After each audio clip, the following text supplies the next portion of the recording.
All right, this is Life Update email number 82.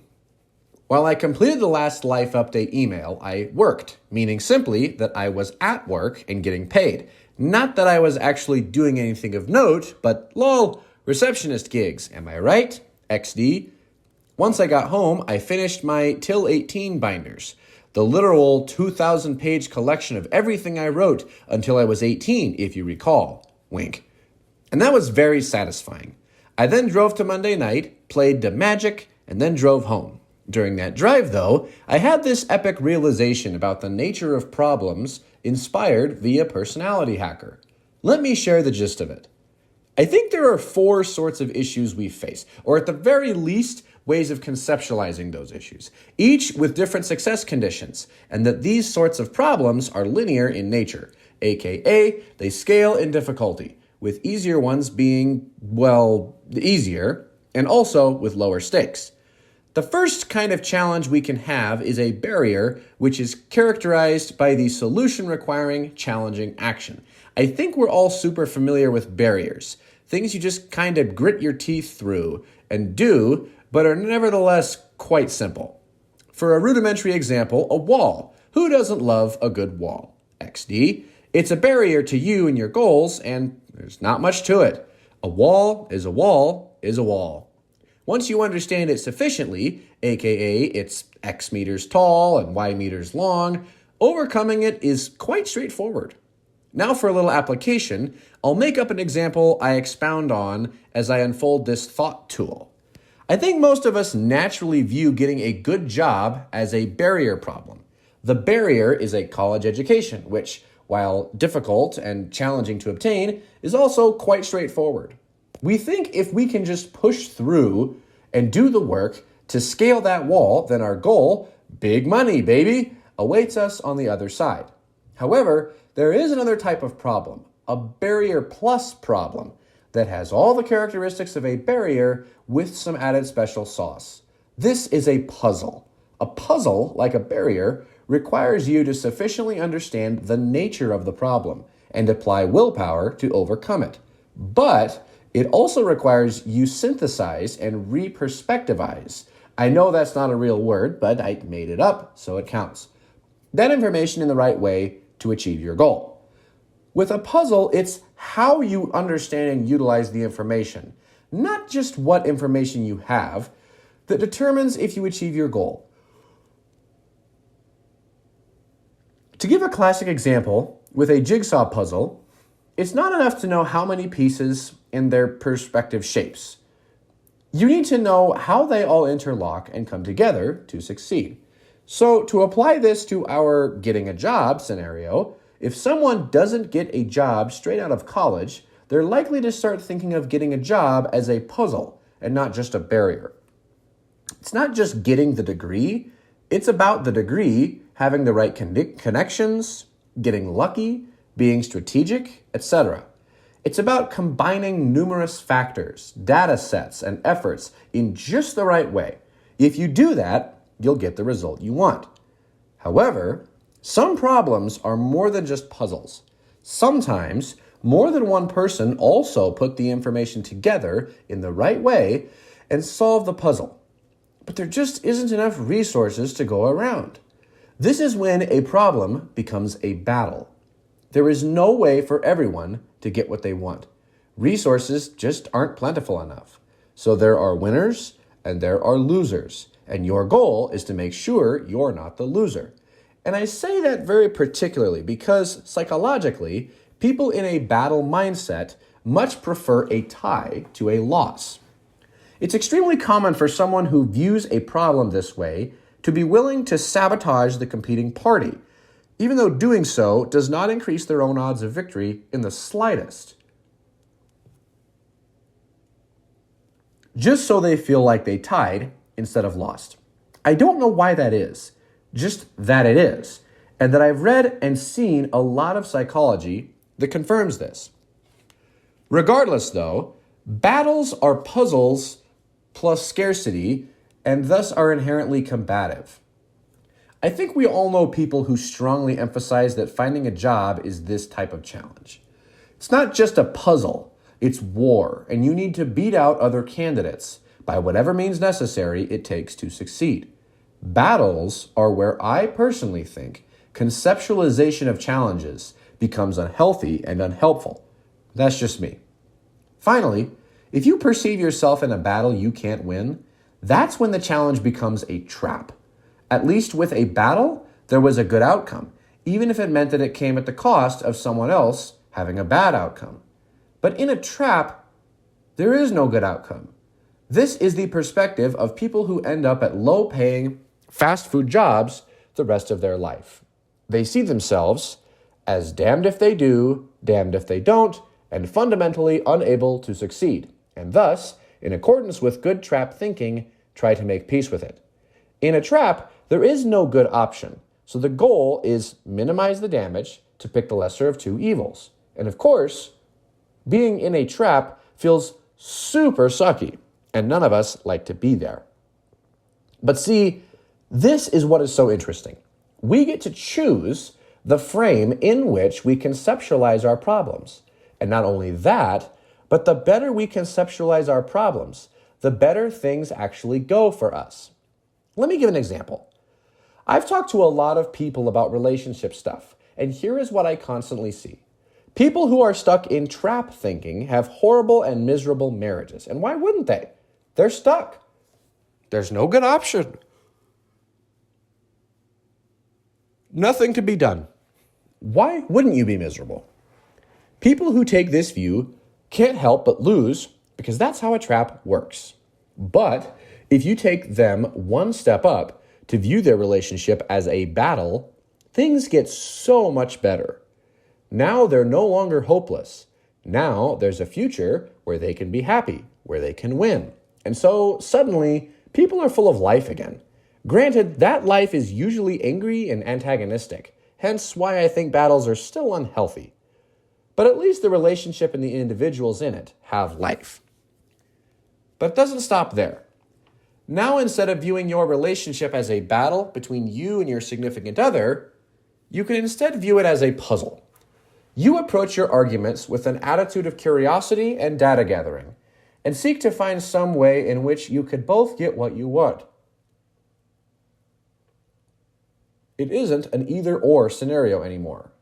This is when relationships start to be fundamentally healthy.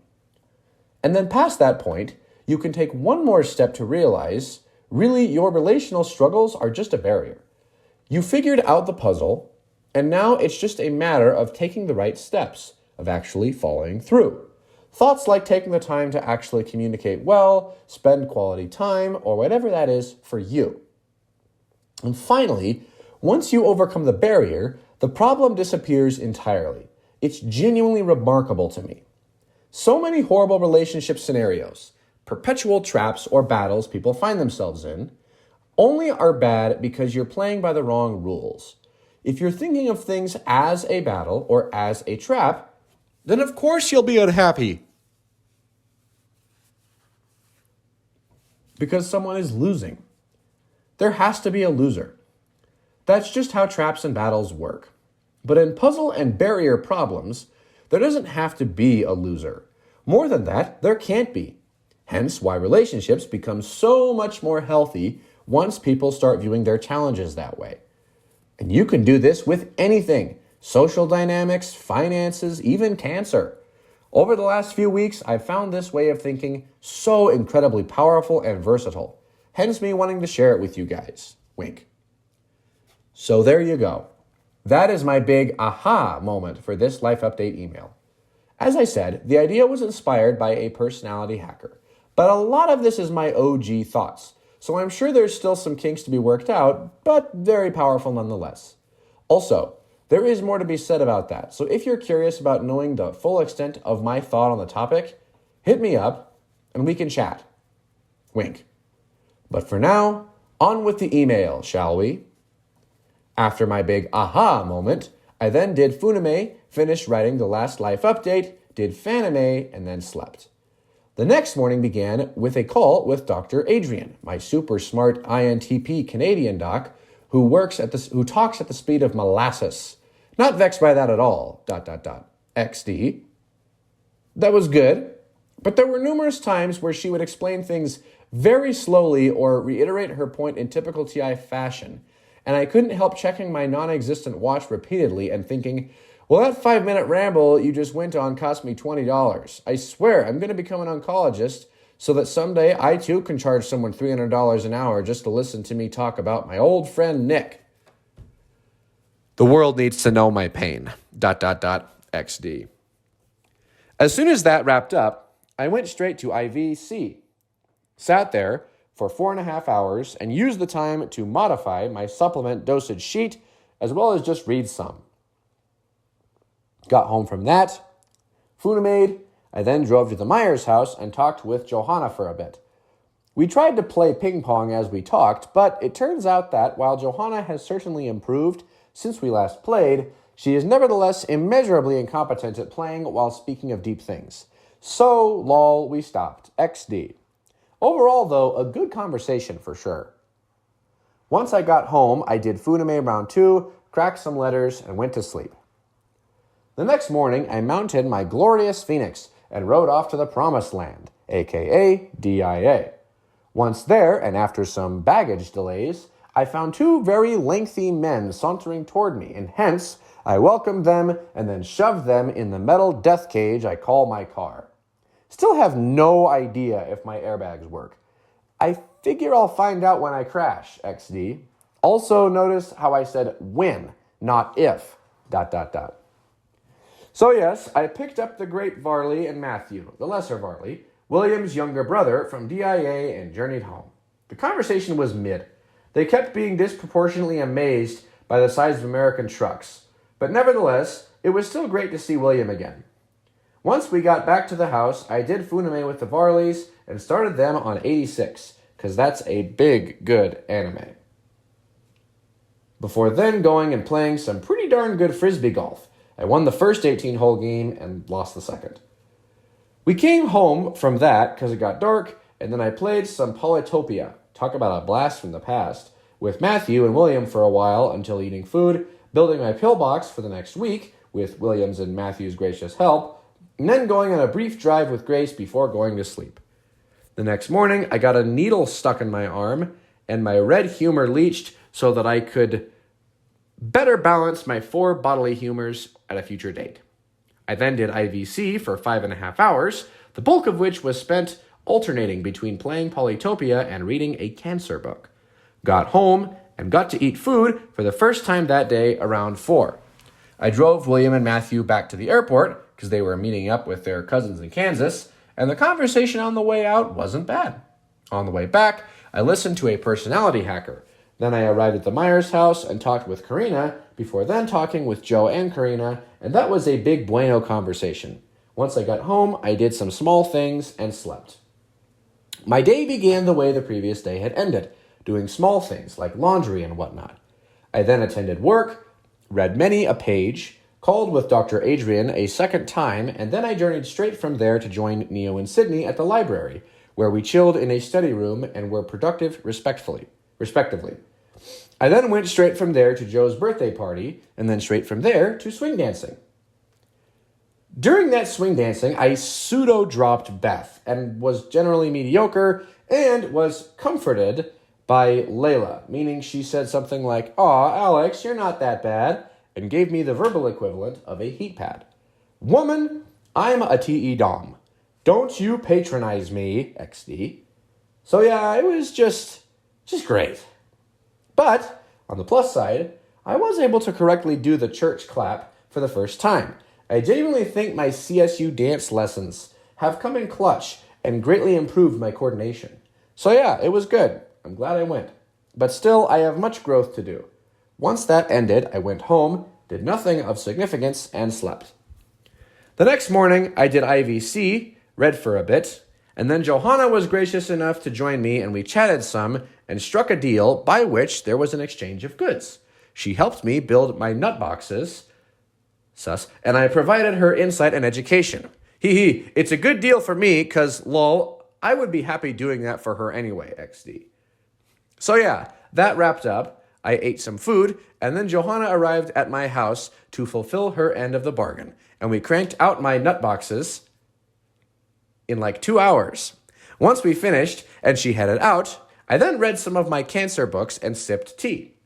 Then I spent time with another Meyer, the buff Benj, and we played racquetball, in which I actually did decently. Before I got home, did funime with Grace for a bit, and then slept. I hurt my ankle at the very tail end of that racquetball game, and that night it really started to whine at me. I could walk on it in the morning, but 'twas painful. Nevertheless, I attended church, talked with Brandon for the first time. He appears to also be an ENTJ, or at least so I believe. I'm a bit tentative. And that was interesting. I think he was intimidated, XD. Once I got home, it was time for funime.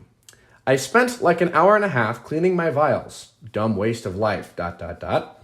I then read until Benj, Nessa, Katie, and Emerson came over, and so we all powwowed trying to figure out what we should do with our lives.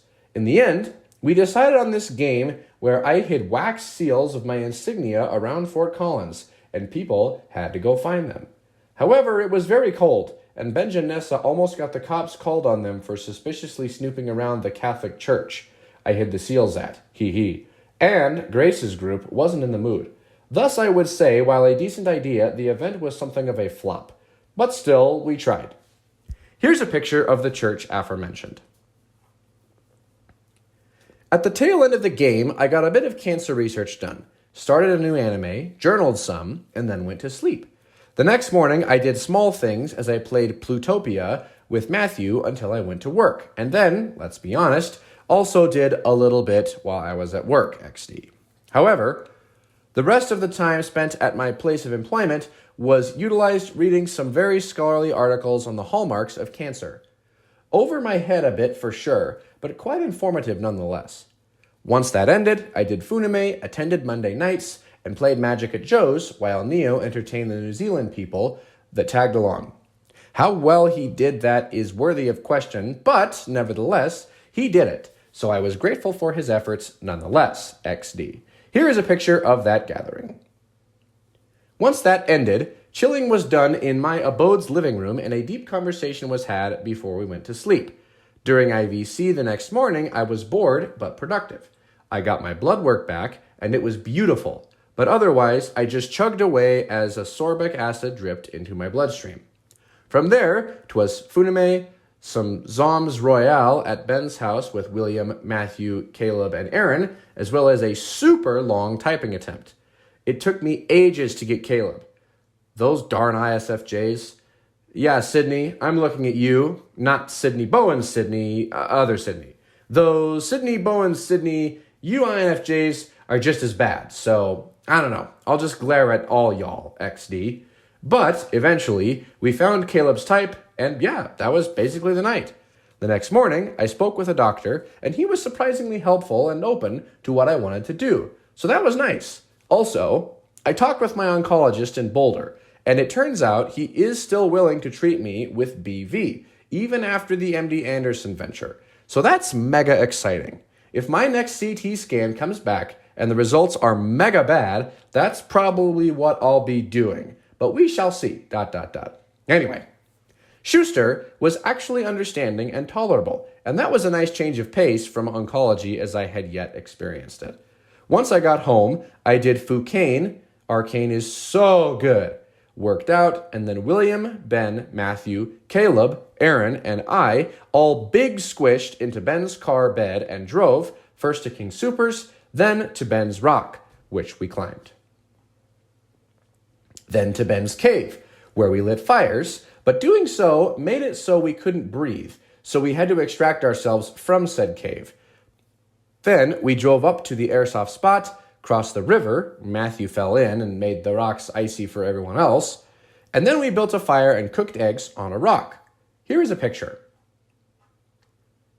It was quite cold, but we got to have good conversations, and it was, overall, a memorable experience. I'm glad I went. Also, big good stars. Once we got back, we all just kind of crashed. I did some small stuff and then went to sleep. The next day was more IVC. This time, Katie James visited me, and we chatted briefly. I'm glad we had the conversation, but it wasn't exactly pleasant, so I don't know, 3 stars. Once she left, I finished the cancer book I was on and then went on to finish the hallmark of cancer papers too. So that just felt double fulfilling. I then did Fucain upon getting home, relabeled all my pill boxes. Here's a pic. And then I went to laser tag for Joe's birthday, which was honestly super fun and enjoyable. I didn't clap everyone because I was comparatively super nerfed. I still had my old laser tag card from ages back, and hence I was level 5 already. But even with my nerfs, I still did well and had a big good time.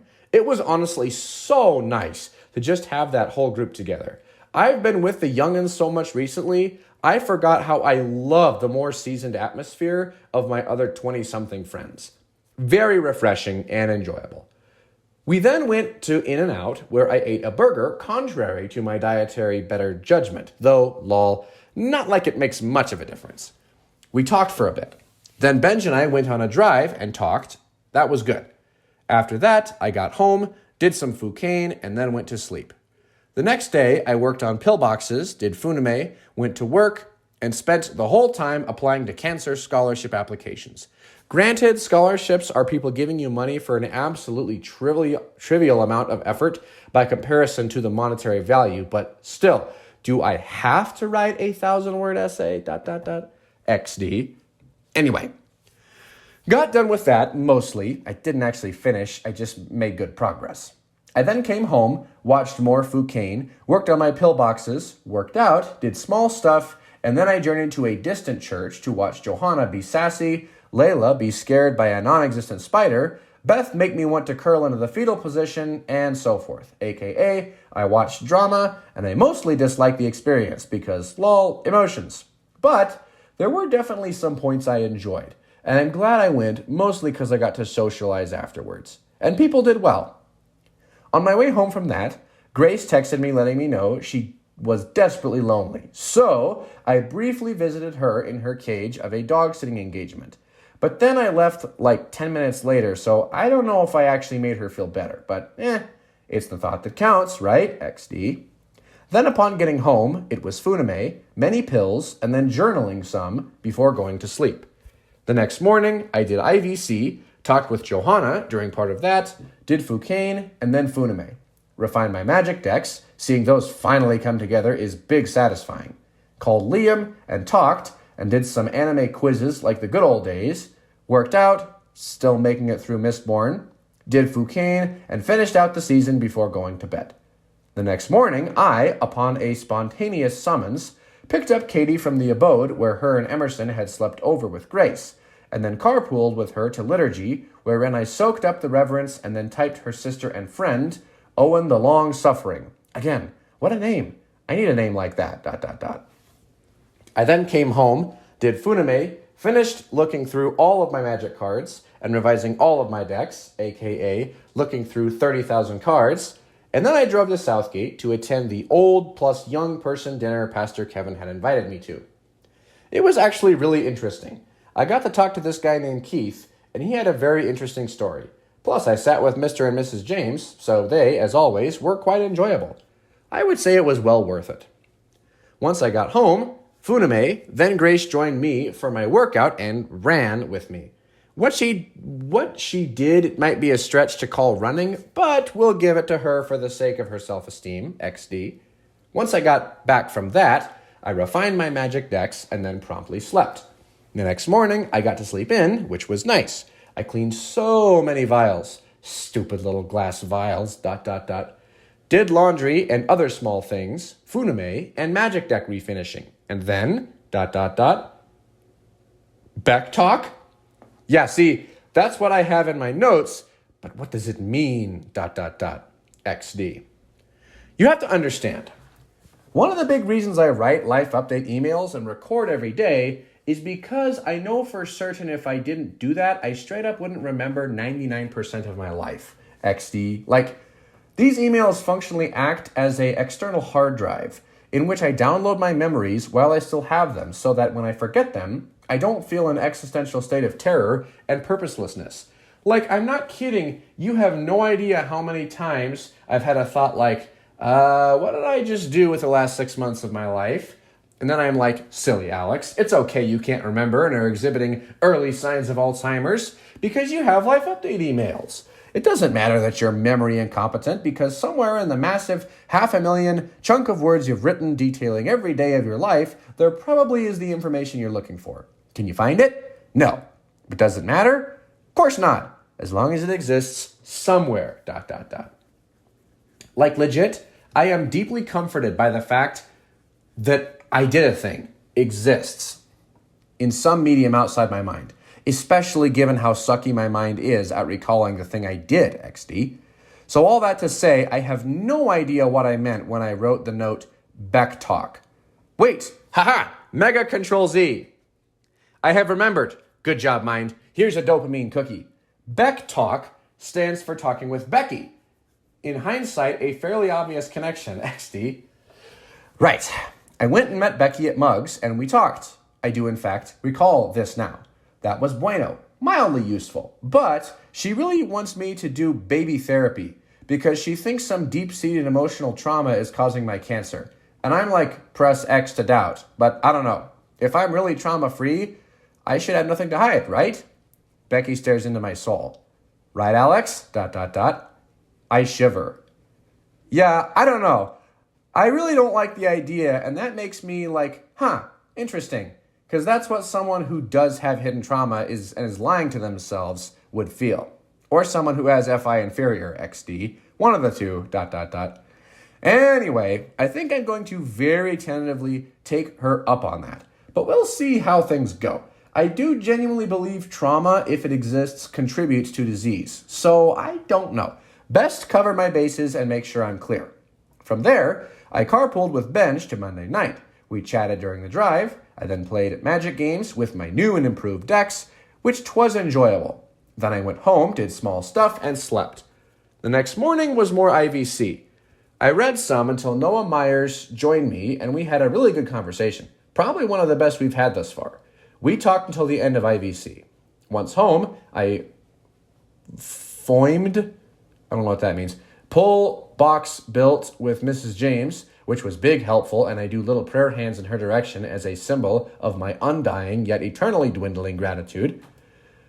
My gratitude dwindles with the passage of time as I become less egocentric with my past self. I'm sure you understand. This is just how life is. So yes, I deposited my gratitude and it promptly began depreciating, XD. I spent the next 2 hours remaking my dosage sheet, ordering supplements, and finagling with the printer. It's a complex science. Operating printers, that is. My supplement regime, though, is easy. No complexity whatsoever, XD. Anyway, yes, Funame, I spoke with my mother, and we had a really good conversation. And then I worked out and slept. The next day, I met with Dr. Schuster for realsy, which means the time I said that earlier was a lie. I'm just doing great today, aren't I, XD? Well, just apply what I said earlier there to here, and then we're good. Who knows what the other oncology appointment-related thing happened back then? But I'm sure it's not important, XD. When I got home, I then finished applying to one of my cancer scholarships before journeying to Alleycat and talking with Moses, Katie's other brother, ortho brother, who I'm confident is an INTP. It was actually a very good conversation. He has a buff mind. No answers, but a good, well-cultivated intelligence. I'm hoping if I give him a month to stew on all my big orthodox problems, he might get back to me with some actual answers. That's what I love about TI users. If you give them a problem that annoys or interests them, they will do all the thought labor to fix it and then just tell you the answer. This is, of course, deeply efficient for me and a service I very much appreciate, XD. From there, it was Funame, cancer reading, more Funame, more reading, and then proceeding to get rejected by every credit card known to man. See, I like to have it, so I'm always buying stuff with a new credit card and thereby working toward more intro offers, aka more free money. But the trouble is, I've opened so many lines of credit in the last 6 months that all the credit cards are like, something is sus with this guy, ... and keep denying me, XD. So yeah, it's a rip. From there, I capitalized on Black Friday deals and may have overspent just a bit. Need that credit card payout wow, I'm struggling all of a sudden. Right around now, XD. I then went on to work out, once again with Grace, read more, and then finally slept. The next day was a day of Thanksgiving, so it meant no IVC, but otherwise, honestly, pretty typical. I spent the morning reading, did some funime, then read more before attending a Thanksgiving party in which I spent most of the time having a refreshing conversation with a guy named Derek, who is Maddie's husband. 27 years old, and with tertiary TI, he was quite a good thinker, all things considered, and I enjoyed the conversation far more than any of the other small talk happening, XD. I didn't learn anything per se, but it was nice to flex that philosophical muscle after so much atrophy. I also talked with Brooke a bit, which was good too. And yeah, actually a pretty decent Thanksgiving meal/day. Once I got back home, I read more, did funime, and then got back to the reading grind for cancer before going to sleep. Friday morning, however, was atypical because Molly, that Olympian woman, had summoned the OG hiking group for a reunion hike. And see, that was nice, except for the fact that Molly, unbeknownst to me, had also invited Hannah, which she only told me, by the way, after we were in Estes, so I had no retreat. For those of you who are unaware of the lore or have perchance forgotten it, let me give you a brief refresher. 7 eons ago, more like 2 years ago or something, Molly, knowing I am what the kids call a single Pringle, I'm sorry, I repent, I will never say that phrase again, XD, and having another too intense for her britches, single friend, conspired that she would play matchmaker and invited both Hannah and me on a hike.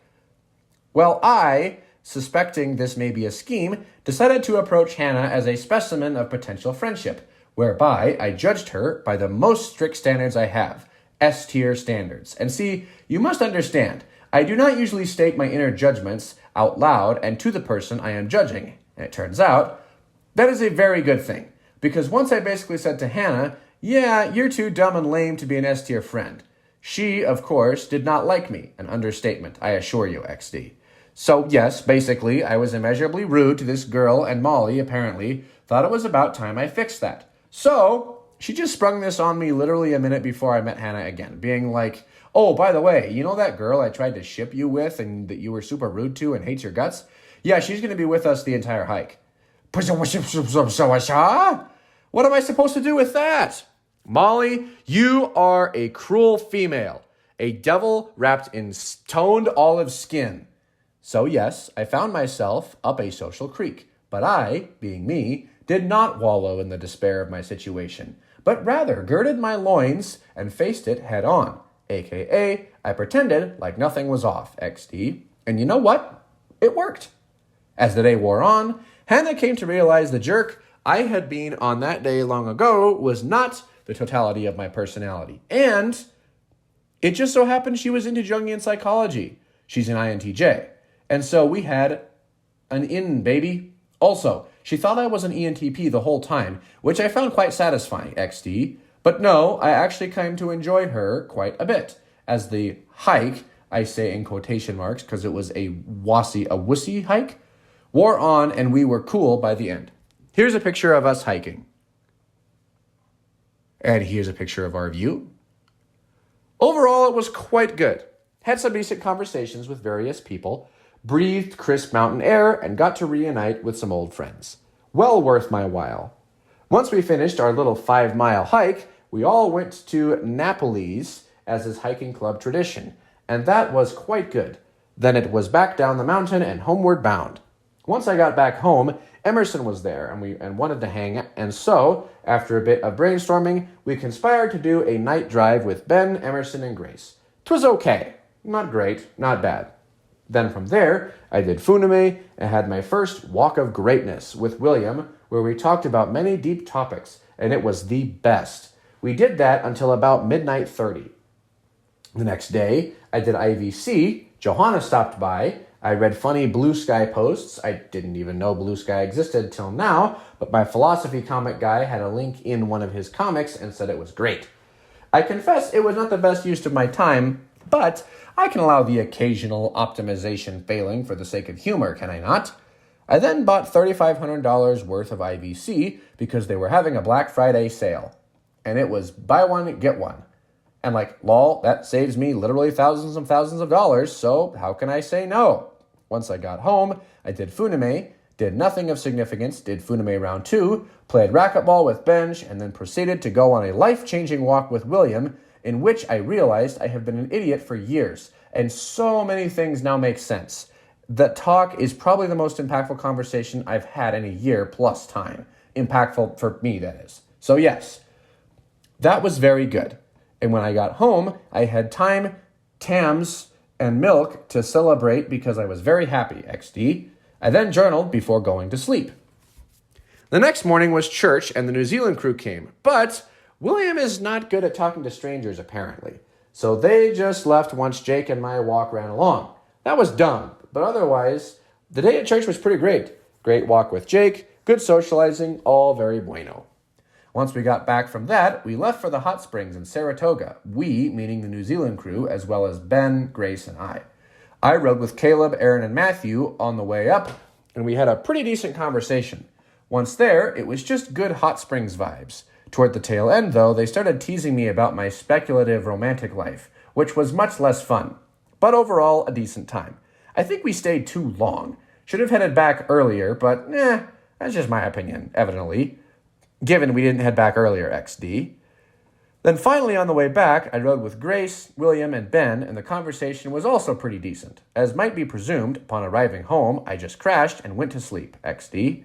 The next morning, I slept in, attended work, and during that time, stumbled upon a psychological revelation of monumental importance. But that shall not be shared, wink. I worked on this life update, and then walked my bike home, 'cause the handlebars got all wobbly. Need to figure out what's up with that, ... Once home, I did a bit of Magic deck revision before going to Monday nights and having some really fun and chill Magic games. It was a very small group of us, but it was honestly nice that way. Literally, as I got home, Grace and Katie were walking out the door, so Grace was like, "Ride with us as I take Katie back." So I was like, okay, deal, and I did that. And then, once Grace and I got back from dropping Katie off, that was basically the night. As for yesterday, I figured I would try something and did IVC as fast as possible. So it only took 2.5 hours. While I did feel a little off, it wasn't bad. I also went well above the therapeutic range, and my thought was that would mean I was in the therapeutic range for longer. But no, very false. 30 minutes later, I took my blood sugar, and I was, in fact, back to the point where I would be if I hadn't rushed it. So that was a failed experiment. I then had a call with the sound clinic, which was utterly pointless. Did Funime, and then Grace and I carpooled to the Myers for a vibe session, which I enjoyed, but Grace did not, mostly because she didn't have the resources or tools she needed for her little project. So we left early. However, it turned out that Katie was free around that time, so we picked her up on our way home, and then she joined us for Funime and introduced us to a new anime that is decently interesting thus far. After Funime, the three of us went over to the New Zealand crew's place and played We Didn't Play Test This at All for a while, and then there was a mob debate about the usefulness of history, which was fun. It's been a while since I've been part of a good mob debate. And then William and I went on another walk of greatness, and it was, well, great. We got back around 1, and I think he found it helpful. And there you go. This morning, all I've done is wake up and work on this lovely life update. So, I win.